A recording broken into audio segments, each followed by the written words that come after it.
Masih dalam suasana kemerdekaan. Ini minggu terakhir kita di bulan Agustus. Merdeka. Merdeka. Saudara sudah merdeka? Amin.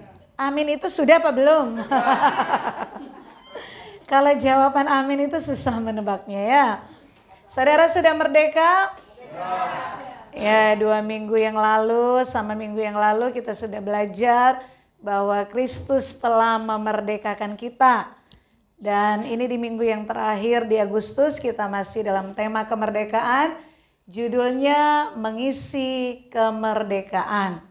Mari kita baca satu ayat di dalam Galatia pasal yang kelima, ayat yang pertama. Kita baca ayat ini bersama-sama. 1, 2, 3. Supaya kita sungguh-sungguh merdeka, Kristus telah memerdekakan kita. Karena itu berdirilah teguh dan jangan mau lagi dikenakan kuk perhambaan. Amin. Kita akan belajar pagi hari ini untuk tetap berdiri teguh sehingga kita tidak mengenakan lagi kuk perhambaan. Kenapa? Karena kita sudah merdeka. Kristus sudah memerdekakan kita. Dan minggu lalu kita sudah belajar bagaimana memiliki kemerdekaan yang sejati. Saya mau tanya, apakah semua orang Kristen sudah merdeka? Apakah semua orang Kristen sudah merdeka? Belum. Apakah saudara yang hadir sudah merdeka? Nanti boleh buka di YouTube khotbah minggu lalu ya, bagaimana memiliki kemerdekaan sejati. Saudara rugi loh jadi orang Kristen kalau tidak benar-benar mengalami kemerdekaan itu. Kenapa? Karena bedanya kekristenan dengan agama lain cuma di situ. Dan hanya Yesus satu-satunya yang bisa memerdekakan manusia. Hanya Yesus satu-satunya yang bisa membawa manusia kepada rancangan semula. Yaitu menjadi manusia sesuai rancangan Allah ketika Allah menjadikan manusia di Taman Eden. Jadi kalau kita nggak sampai di situ, rugi jadi orang Kristen. Nggak ada bedanya dengan agama lain ya. Nah, kita akan belajar pagi hari ini cara mengisi kemerdekaan dalam Kristus. Bagaimana kita yang sudah dimerdekakan, benar-benar kita tinggal di dalam kemerdekaan, tidak lagi membawa kuk dosa. Tidak lagi menjadi hamba dosa. Supaya gampang saudara mengingatnya, ada 3B yang saya mau sampaikan yang kita pelajari. Yang pertama, bersyukur. Yang kedua, bertanggung jawab. Yang ketiga, beritakan. Jadi ini 3 cara kita mengisi kemerdekaan. Nah, kalau 3 poin ini sudah kita miliki, ini menjadi ciri orang yang sudah merdeka. Jadi kalau di antara 3 poin yang kita belajar nanti, ada salah satu hal yang belum saudara lakukan, berarti saudara belum benar-benar merdeka di dalam Kristus. Amin. Jadi ini jadi indikator kita menilai diri kita ya. Dan tujuannya, goalnya kita jadi orang yang bersyukur, kita jadi orang yang bertanggung jawab dalam hidup, dan kita jadi orang yang memberitakan kabar baik. Yang pertama kita belajar bersyukur. Saudara, wajah-wajah bersyukur coba tunjukkan kepada saya seperti apa wajah bersyukur itu. Wah, kan enak kalau lihat senyum-senyum, tadi itu tegang-tegang semuanya. Kayak ngajak berantem ya. Pertanyaan, apa alasan orang tidak bersyukur menurut pendapat saudara? Yang pertama, stres, sehingga tidak mampu bersyukur. Yang kedua, fokus kepada masalah, sehingga nggak mampu bersyukur. Yang ketiga, apa? Yang ketiga, tidak punya uang. Tidak, yang keras aja tidak apa-apa, itu kejujuran. Tidak punya uang, sehingga nggak mampu bersyukur. Yang keempat, hidup berkekurangan, sehingga nggak bisa bersyukur. Yang kelima, apa? Sakit sehingga nggak bersyukur. Yang keenam, Saya tunggu itu baru saya berhenti maksudnya. Dan lain-lain. Kalau belum sampai dan lain-lain saya belum berhenti, Bu. Nah, tadi ada orang bilang tidak mengucap syukur, gak mampu bersyukur, alasannya karena gak punya uang. Pertanyaan balik, kalau saudara banyak uang, emang jaminan saudara bisa bersyukur? Belum tentu, Kak. Ada yang bilang saya gak bersyukur karena saya sakit. Emang saudara sehat, jaminan saudara bersyukur dengan tubuh yang sehat? Belum tentu juga. Ada yang bilang saya tidak mampu bersyukur karena ada masalah. Pertanyaan, ketika saudara tidak lagi dalam persoalan, running well, semua aman nyaman, apakah itu jaminan saudara bersyukur? Belum tentu. Artinya apa? Kita nih kurang ajar. Betul nggak? Betul nggak saudara? Kalau mau cari alasan tuh banyak sekali. Dan manusia tuh punya keahlian satu. Mencari-cari alasan. Nah, kita mau belajar apa kata Alkitab tentang bersyukur. 1 Tesalonika pasal yang kelima ayat 18. Kita baca 2-3. Mengucap syukurlah dalam segala hal.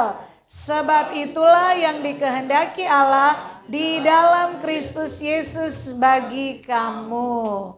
Amin. Mengucap syukurlah kalau kantong lagi penuh duit. Amin. Mengucap syukurlah kalau tidak ada masalah. Betul? Mengucap syukurlah kalau tubuh lagi sehat.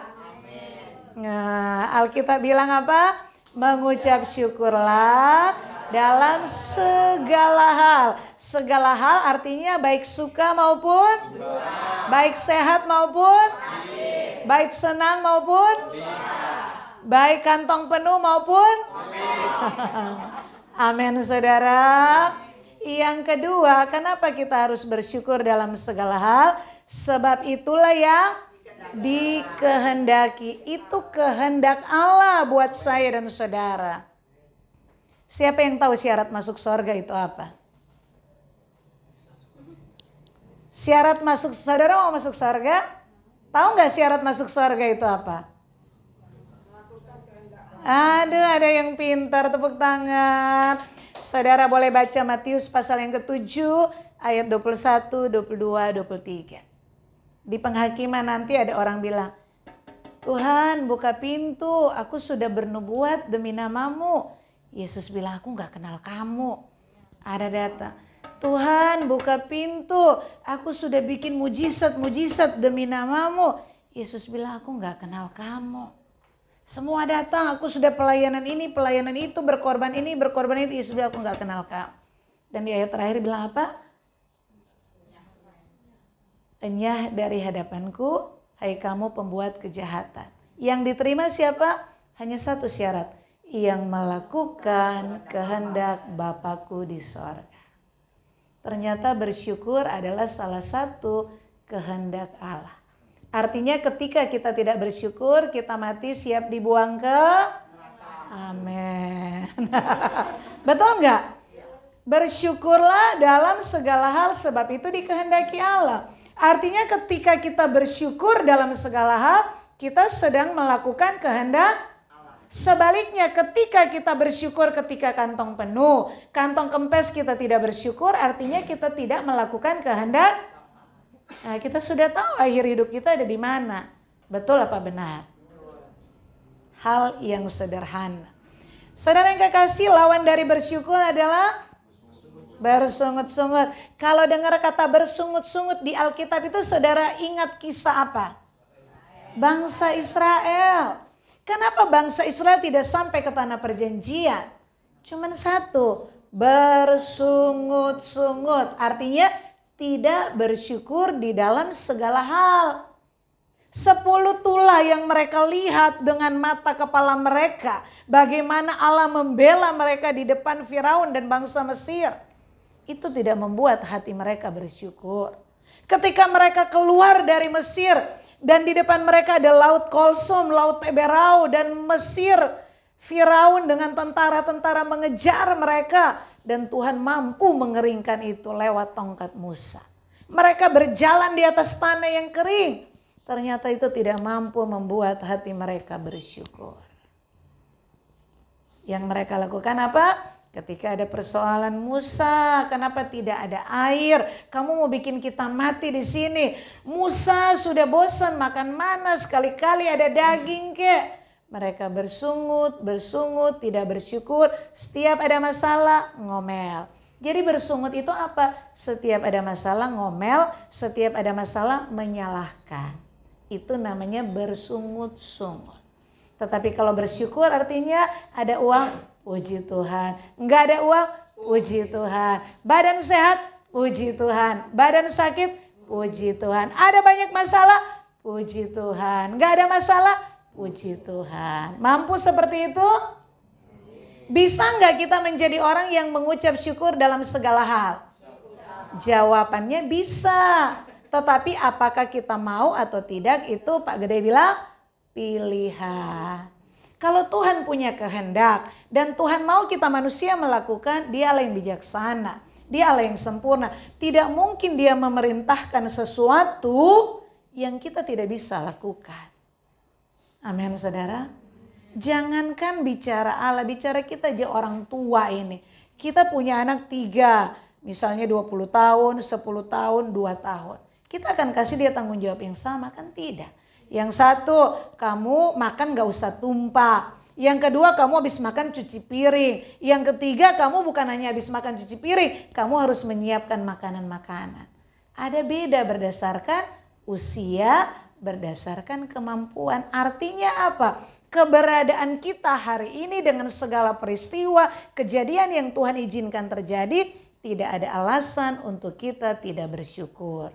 Kenapa? Karena kita semua sudah punya takaran porsi masing-masing.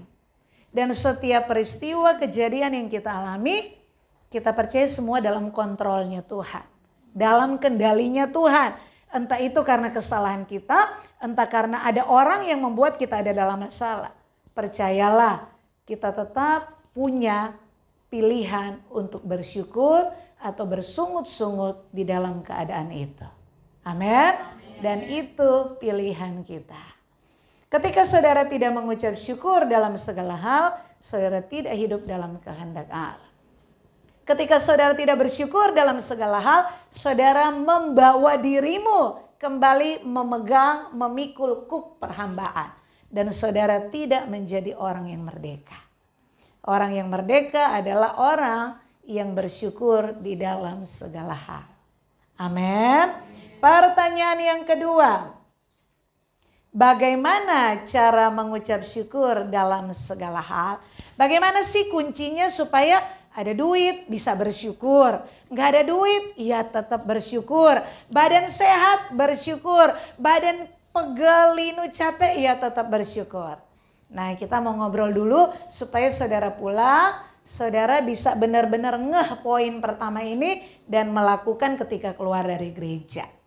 Ayo, bagaimana cara kita bisa mengucap syukur dalam segala hal? Menurut teori yang saudara tahu atau saudara yang punya pengalaman. Ayo, bagaimana ketika kantong kosong bisa bersyukur? Hah?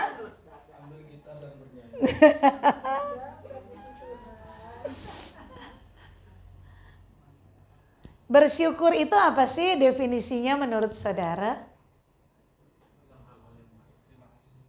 Bersyukur tuh sederhana. Bersyukur itu saudara menerima keadaan saudara. Gitu loh, menerima. Hari ini ada uang, ya ini uang saya nikmati, saya bisa belanja. Hari ini gak ada duit, ya udah gak usah, gak apa-apa. Mengerti gak? Artinya menerima keadaan, tidak membayangkan, kok gak ada duit. Coba ya kalau aku ada duit, coba kalau aku punya uang begini, coba begini. Itu kan artinya gak mensyukuri. Padahal hidup kita tuh hari ini yang kita jalani, keadaan kita sekarang. Tetapi banyak orang tuh tidak mensyukuri hari ini karena membayangkan sesuatu yang dia gak miliki. Betul gak? Coba ya kalau aku punya duit, coba ya kalau aku badan sehat, coba ya kalau aku lagi gak ada masalah, coba ya. Dia tidak tahu waktu tuh berjalan terus dan dia melewati hari ini tanpa ucapan syukur. Gak menikmati hari ini, keadaan situasi hari ini. Karena tidak bersyukur. Dan dia membawa dirinya kepada hidup yang tidak melakukan kehendak Allah. Amin, saudara. Paham maksudnya?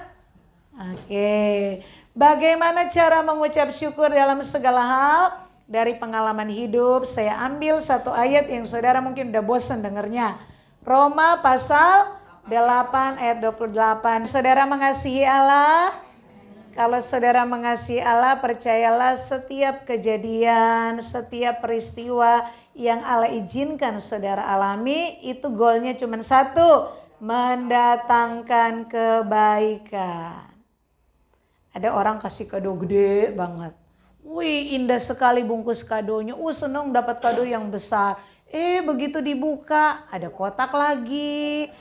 Begitu dibuka ada kotak lagi. Begitu dibuka ada kotak lagi. Sampai ujung-ujungnya cuman permen satu lollipop. Mau gak kayak gitu? Tapi di luar wow indah banget pembungkusnya. Nah seringkali persoalan, tantangan, pergumulan hidup itu seperti bungkus kado yang bagi manusia kok gak nyaman. Tetapi kalau kita belajar Roma 8 ayat 28 ternyata isinya itu bisa membuat kita wow, luar biasa. Tetapi Allah inginkan bukan setelah kita lihat isinya baru kita wow. Dari kita melihat keadaan kita sudah berkata puji Tuhan, terima kasih Tuhan. Karena kita percaya hidup kita ada di bawah kontrolnya Tuhan. Saudara percaya gak Tuhan itu maha kuasa? Mungkin ada yang bilang, iya sih Bu Pendeta, tetapi saya kan butuh duit. Anak saya misalnya bayar SPP di sekolah. Saya mau tanya, bayar SPP itu butuh? Wah, seandainya saudara nih punya anak, harus bayar SPP sudah 6 bulan tidak bayar. Kalau dia tidak bayar nanti nggak bisa ulangan atau dikeluarkan dari sekolah. Artinya saudara butuh? Wah, apakah saudara harus punya uang, harus pegang uang sehingga SPP anak saudara bisa lunas? Iyalah, tidaklah. Saya tidak bilang begini ya. Di dalam gereja ini ada satu jemaat yang tidak bisa mampu bayar SPP anaknya. Tetapi akhirnya bisa lunas semua tanpa dia pegang duitnya. Tanpa dia punya uang, tanpa dia pegang duitnya. Bisa lunas, anaknya bisa dapat ijazah. Artinya apa? Kita nggak harus punya uang untuk kita bisa menyelesaikan masalah kita. Paham maksudnya? Tuhan bisa banyak punya cara. Makanya kalau percaya Tuhan tuh kenal pribadinya tuh siapa. Kadang-kadang kita tuh membuat Tuhan itu dibawa dari masalah kita. Seakan-akan masalah kita tuh lebih besar karena kita fokus kepada masalah. Kita lupa bahwa Tuhan tuh pencipta langit dan bumi. Tuhan yang menjadikan semua. Sehingga kita melihat masalah kita terlalu besar, nggak ada ucapan syukur. Seolah-olah Tuhan tuh tidak mampu. Dan yang kedua, kadang-kadang kita tahu Tuhan tuh maha kuasa. Tetapi kita mau mengatur Tuhan. Tuhan saya punya masalah begini, Tuhan begini ya. Seakan-akan kita atur Tuhan. Solusi itu dari kita. Dan kita doa datang kepada Tuhan supaya Tuhan menjawab sesuai dengan skenarionya saya. Dan saya mau katakan Tuhan tuh tidak bisa diatur oleh manusia. Makanya itu banyak orang kecewa sama Tuhan. Karena cara kerja Tuhan beda dengan cara berpikir kita. Yang Tuhan mau cuma satu, kamu bersyukur. Bukti kamu bersyukur, kamu berserah. Dan kamu akan melihat mujizat Tuhan nyata dalam hidup. Kenapa kita tidak pernah melihat mujizat Tuhan? Karena kita belum sampai sudah bersungut-sungut, sudah marah, menyalahkan. Itu menutup segala pintu berkat Tuhan buat hidup kita.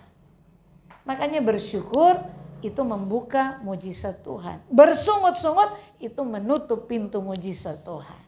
Amin. Jadi percaya ya, apapun kejadian, Tuhan ini menyakitkan, aduh Tuhan ini begini. Tapi saya mau bersyukur karena saya tahu ada kebaikan Tuhan di balik semua ini. Amin. Amin. Kalau nggak percaya saudara bayangkan masa lalu saudara. Ada kejadian-kejadian yang pahit, yang ketika saudara punya masalah, aduh Tuhan kok begini. Bahkan mungkin aduh Tuhan sampai sini aja hidup. Buktinya saudara bisa melewati semua itu. Saudara ada hari ini. Bahkan kalau saudara mengenang, ketawa. Aduh kok lucu ya, cuma gara-gara masalah itu aku pengen gantung diri, aku pengen mati aja. Benar gak saudara? Buktinya bisa melewati. Karena siapa? Karena Tuhan yang menolong saudara. Amin. Amin saudara. Nah percayalah kalau Tuhan yang sudah menolong di masa lalu, Tuhan yang sama yang tidak pernah berubah akan menolong kita di hari-hari yang akan kita lewati. Dengan catatan kita mengasihi Allah. Bagian kita cuma satu, bersyukur.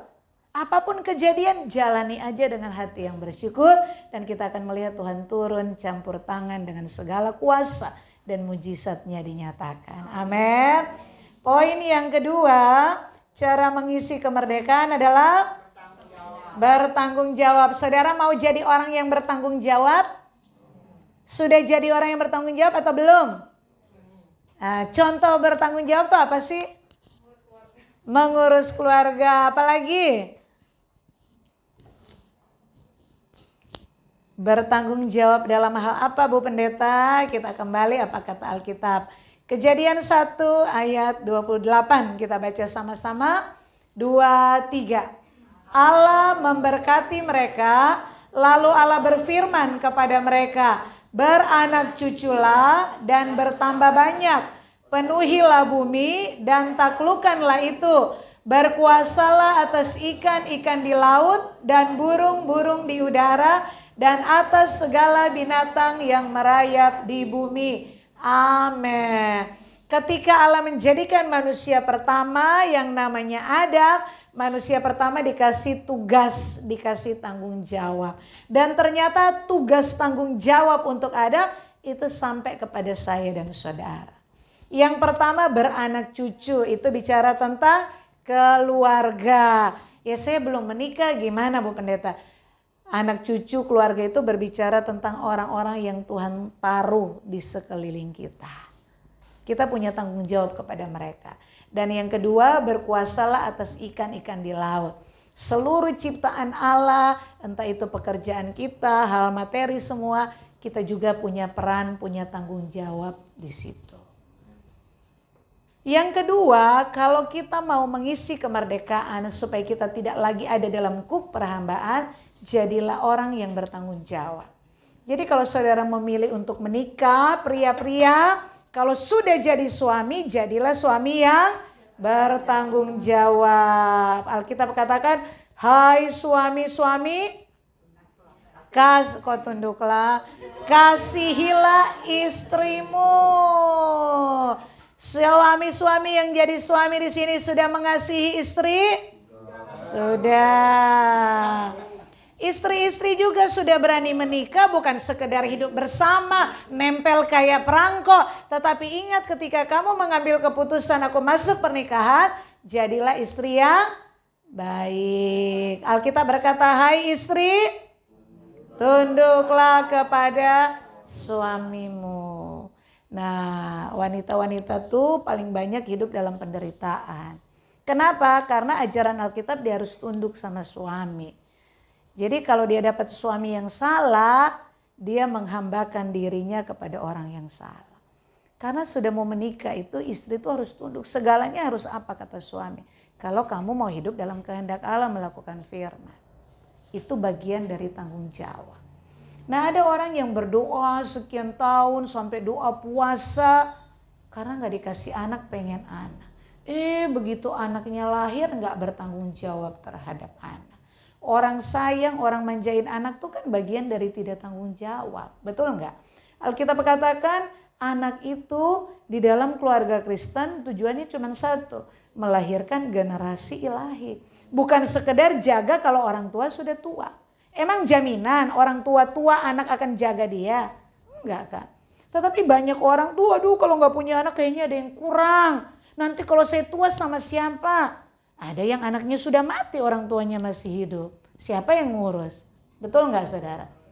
Nah demikian juga saudara yang bekerja. Ada orang sudah ngelamar di A, ditolak. Cari pekerjaan di B, tidak ada lowongan. Cari kerjaan di C, gak ada. Tetapi saudara kerjaan ini gampang, dapat kerjaan ini gampang. Sekarang apapun jenis pekerjaan penghasilan saudara jadilah orang yang bertanggung jawab. Karena gak semua manusia, gak semua orang itu bisa bekerja seperti saudara. Amin.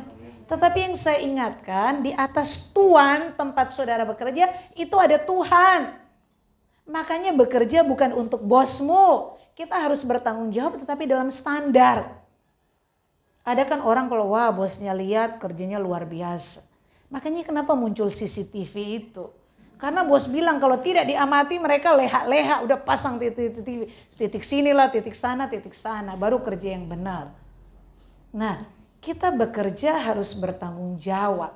Tetapi harus kita ingat bahwa di atas Tuhan kita, bos kita tuh ada Tuhan yang menilai. Makanya gak usah cari-cari muka. Karena yang mengangkat, menjatuhkan itu Tuhan. Ada orang yang sudah kerja di belakang layar, nggak pernah ada yang tahu, yang nggak ada pernah yang hargai. Tiba-tiba bosnya warisan semua kepada dia. Kenapa? Karena yang mengangkat itu Tuhan. Amin, saudara. Makanya kalau bekerja nggak, ada CCTV rajin, nggak ada CCTV ruangannya udah nyantai-nyantai. Ada mata Tuhan yang melihat saudara. Jadi bekerja tanggung jawab. Saya tuh kalau ke supermarket tuh kadang ada jajan yang jatuh, Pertama saya waktu kejadian pertama saya angkat. Terus kapan hari lagi pergi ke itu ada, males. Terus di hati saya bilang begini, coba kamu bayangkan kalau supermarket ini kamu yang punya, kamu angkat nggak? Oh iya aku angkat. Mengerti nggak?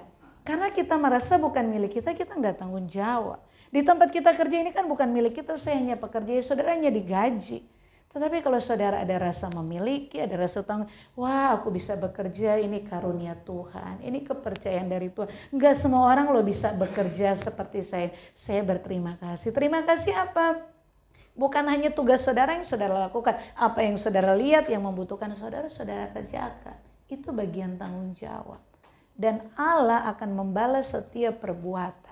Makanya kalau saudara mati masuk pengadilan Allah, itu yang diadili berdasarkan apa? Perbuatan. Karena perbuatan itu menunjukkan seberapa besar kamu bertanggung jawab selama kamu menumpang di dunia ini. Amin. Jadi jangan remehkan hal kecil mengangkat sampah, hal kecil memberes ini, jangan remehkan itu. Karena setiap apa yang kamu tabur pasti akan kamu tuai. Amin. Orang yang setia di hal-hal yang kecil, Tuhan percayakan hal-hal yang besar. Banyak orang pengen, aku pengen jadi direktur. Jadi karyawan aja kagak benar pengen jadi direktur. Betul nggak saudara? Bayangkan saudara karyawan aja kembong kempis, datang nggak jam berapa sesukanya saudara, kerja nggak benar. Tiba-tiba Tuhan percayakan saudara jadi direktur utama. Itu nggak nunggu sebulan udah bangkrut saudara. Paham maksud saya? Nah, jadilah orang yang bertanggung jawab dari hal yang sederhana. Saya sebagai jemaat Tuhan, saya punya tanggung jawab apa? Saya sebagai orang yang bermasyarakat dalam lingkungan, saya punya tanggung jawab apa? Dalam rumah tangga saya sebagai istri, apa yang saya harus lakukan? Saya sebagai ibu, apa yang harus saya lakukan? Dari hal-hal sederhana, saudara tahu tanggung jawab saudara lakukan, itu akan membawa saudara punya perbuatan yang baik. Dan ingat, setiap perbuatanmu itu dicatat dan kamu akan menuainya. Ada yang akan kita terima selama kita di dunia, tetapi ada upah yang akan kita terima itu nanti di kekekalan. Amin. Yang pasti jadilah orang yang bertanggung jawab. Colek kanan, jangan malas. Colek kiri. Jadi pertanyaan, apa alasan orang tuh tidak bertanggung jawab? Jadi suami nggak benar, jadi karyawan nggak benar. Apa ya menurut saudara yang membuat orang tuh nggak bertanggung jawab terhadap sesama, terhadap ya semua yang Allah titipkan, percayakan. Alasannya apa? Alasannya cuma satu, yaitu dosa. Karena dosa, manusia itu pikirannya cuma diri sendiri. Nggak pernah berpikir. Makanya begitu, aku mau menikah supaya aku bahagia. Giliran menikah setahun, aduh bahagia. 2 tahun bahagia, giliran 3 tahun, aduh aku kok nikah nggak bahagia, ya udah cerai aja. Paham nggak? Kenapa? Karena fokusnya diri sendiri, karena dosa. Manusia bekerja, lakukan tanggung jawab. Kalau sudah nggak sesuai dengan aku, ya udah nggak ada kerja, keluarlah. Pelayanan juga begitu, ada tugas tanggung jawab. Tapi kalau nggak sesuai dengan maunya dia, ya udah nggak ada pelayanan nggak ada. Kok bisa begitu? Karena fokusnya menyenangkan diri sendiri. Kalau aku senang ya aku enjoy, aku lakukan. Kalau aku bahagia aku lakukan. Kalau nggak sesuai dengan harapanku, nggak sesuai dengan mauku, ya udah nggak ada. Nggak ada pelayanan, nggak ada tanggung jawab. Bahkan orang bisa bercerai, orang bisa meninggalkan anak, orang bisa meninggalkan keluarga, orang bisa meninggalkan semuanya. Kenapa? Karena dosa. Nah kita kan sudah dimerdekakan di dalam Kristus. Amin. Kita sudah bebas dari dosa. Amin. Makanya jangan jadi hamba dosa lagi. Caranya gimana? Jadi orang yang bertanggung jawab. Ketika kamu gak bertanggung jawab dengan rumah tanggamu, kamu masih hamba dosa. Ketika kamu gak bertanggung jawab dengan kepercayaan pelayanan atau pekerjaan, kamu masih hamba dosa.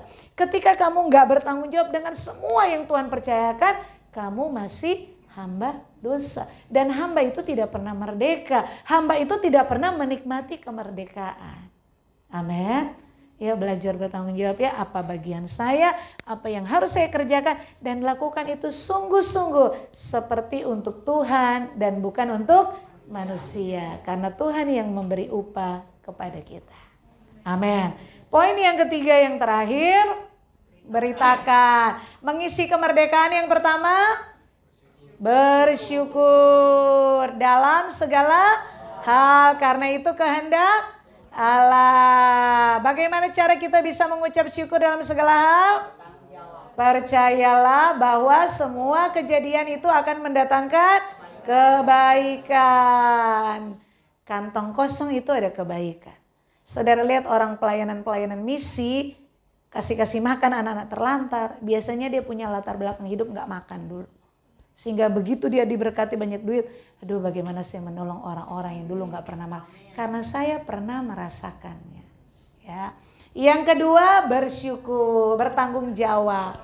Saudara sudah bertanggung jawab dalam hidup? Kenapa orang tidak bertanggung jawab dalam hidup?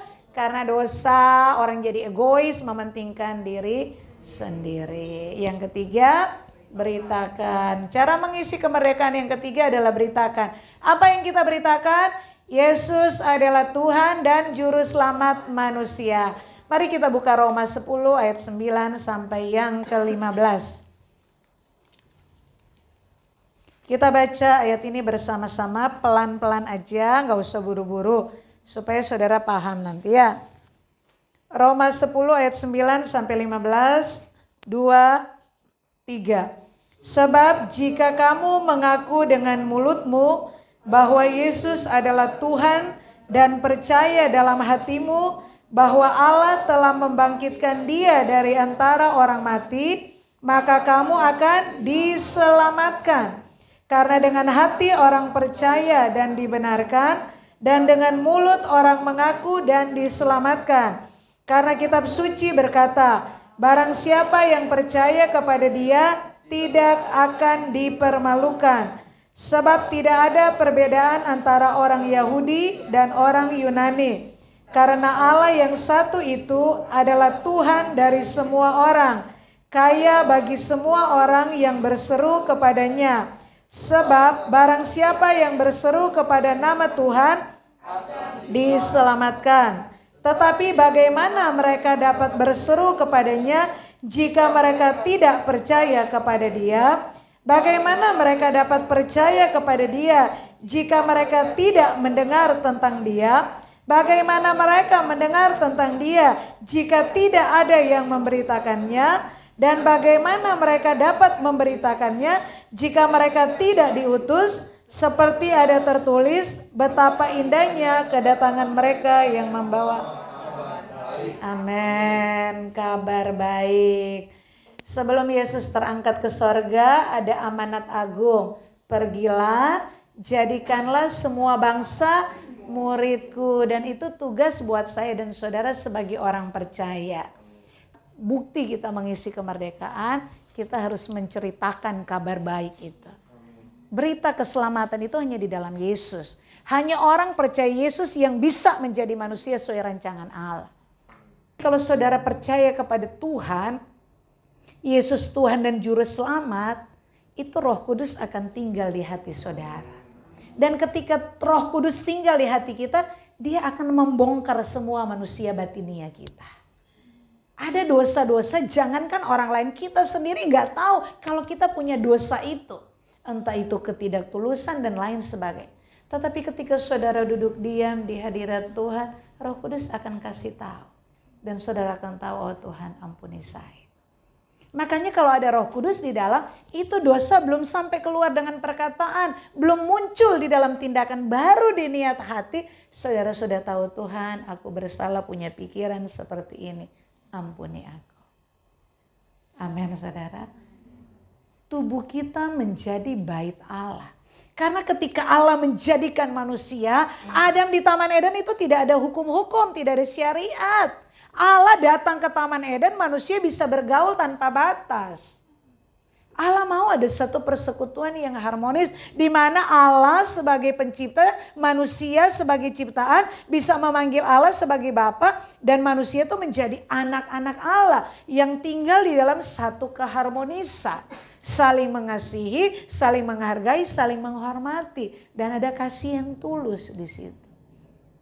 Itu maunya Allah. Tetapi dosa menghancurkan semuanya. Tetapi rancangan Allah kan tidak pernah gagal. Adam gagal. Manusia gagal menggenapi rencana Allah. Tetapi ketika Yesus mati di kayu salib, Allah mau mengembalikan manusia ke rancangan semula. Caranya bagaimana? Kamu harus percaya kepada Yesus. Kamu harus mengenal pribadi Yesus. Kamu harus hidup seperti hidup Yesus. Itulah manusia yang Allah kehendaki. Dan orang-orang seperti ini yang akan dibawa ke langit baru, bumi baru. Langit baru, bumi baru itu adalah menggenapi rencana Allah yang tertunda karena Adam gagal di Taman Eden. Amin. Jadi rancangan Allah tuh begitu luar biasa untuk saya dan saudara, dan itu sampai di kekekalan. Tuhan pakai saudara, pakai saya menjadi perpanjangan Tuhan untuk menyatakan kabar keselamatan di dalam Yesus. Tetapi apa alasan orang tidak beritakan kabar baik itu? Ini kita baca sama-sama supaya saudara punya semangat. 1 Petrus 2 ayat 9, 1, 2, 3.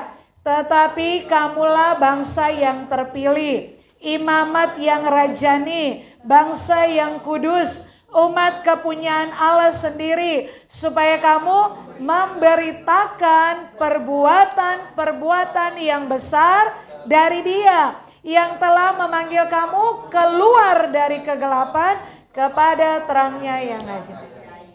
Di antara 7 miliar penduduk dunia, di antara 230 juta penduduk Indonesia, saudara orang-orang yang dipilih untuk mengenal siapa Yesus itu. Amin. Dan ketika saudara dipilih, saudara dikuduskan. Seperti bangsa Israel, kenapa mereka dibawa keluar? Mereka dibawa, satu bangsa ini dikuduskan oleh Allah lewat padang gurun. Supaya lewat kehidupan bangsa Israel, bangsa-bangsa sekeliling bisa mengenal siapa Allah yang benar. Dan itu terbukti. Jadi kalau saudara bisa jadi Kristen, entah karena kelahiran, entah karena pernikahan, entah karena mujizat, apapun alasannya, saya katakan saudara orang-orang yang dipilih oleh Tuhan. Dan Tuhan menguduskan saudara. Amin. Dikuduskan, dipilih untuk apa? Memberitakan perbuatan-perbuatan yang besar yang Allah kerjakan lewat hidup kita. Kita sudah keluar dari gelap, sekarang kita ada di terang. Sekarang kita kembali kepada gelap untuk membawa terang itu kepada kegelapan. Tetapi kalau orang pindah agama kan, jadi Kristen, dia benar-benar tahu bedanya. Aduh, dulu aku hidup untuk agama begini, sekarang aku mengalami kemerdekaan. Makanya dia punya semangat berkobar-kobar, bersaksi. Tetapi kalau yang sudah lahir dari Kristen, itu tidak ada kesaksian, gak berani memberitakan Injil. Alasannya kenapa? Karena cuman beragama Kristen, tetapi tidak punya pengalaman bagaimana dipindahkan dari gelap masuk kepada terang. Makanya tidak semua orang Kristen itu sudah mengalami kemerdekaan. Amin. Banyak orang Kristen masih dalam kuk perhambaan. Amin. Buktinya apa? Hidup tidak bersyukur. Buktinya apa? Hidup tidak bertanggung jawab. Amin, saudara. Amin. Makanya saudara harus punya pengalaman. Kembali setiap hari saudara punya waktu 1 jam duduk diam di hadirat Tuhan. Kalau saudara nggak punya pengalaman bersama dengan Tuhan, apa yang saudara mau ceritakan ke orang lain? Kalau saudara punya pengalaman bersama dengan Tuhan, mengalami Tuhan, melihat kuasa Tuhan, itu akan membakar hatimu sehingga kamu punya semangat. Orang lain harus mengalami apa yang aku alami. Saya punya anak 3. Sampai sekarang doa saya untuk 3 anak saya masih sama. Tuhan, biar anak-anak saya memiliki pengalaman bertemu dengan Tuhan secara pribadi. Tetapi kalau Tuhan tanya sekarang, Grace, di pengalaman hidupmu dari kamu lahir sampai sekarang, apa yang ingin kamu rubah? Saya berkata, tidak ada yang saya ingin hapus. Walaupun itu paling menyakitkan dalam hidup saya tidak mau hapus Tuhan. Kalau Tuhan tanya, kenapa kamu gak mau hapus? Jawabannya cuma satu. Karena justru masa paling pahit dalam hidup saya, di situ saya bisa bertemu dengan Tuhan. Saya mengalami Tuhan justru di masa-masa paling pahit. Ketika saya tidak punya kemampuan, tidak berdaya, itu saya melihat Tuhan turun tangan, campur tangan. Itu luar biasa Tuhan kita. Dia mau menyatakan dirinya. Dia mau kita mengenal dia. Dan orang yang punya pengalaman mengalami Tuhan, dia akan merasakan damai, sukacita, dan tidak takut menghadapi dunia ini. Amin, saudara. Kenapa saudara takut, khawatir? Karena saudara nggak punya pengalaman. Tapi ketika saudara punya banyak pengalaman dan saudara lihat dalam masa-masa kepepet gitu loh, Tuhan bisa buat sesuatu. Bahkan sudah tertutup jalan sekalipun, Tuhan bisa buat sesuatu jalan baru. Itu jadi keyakinan. Saya nggak perlu takut. Tuhan yang menolong saya di masa lalu, dia akan menolong saya di masa depan karena dia nggak berubah. Amin, saudara. Yang Tuhan mau cuma satu.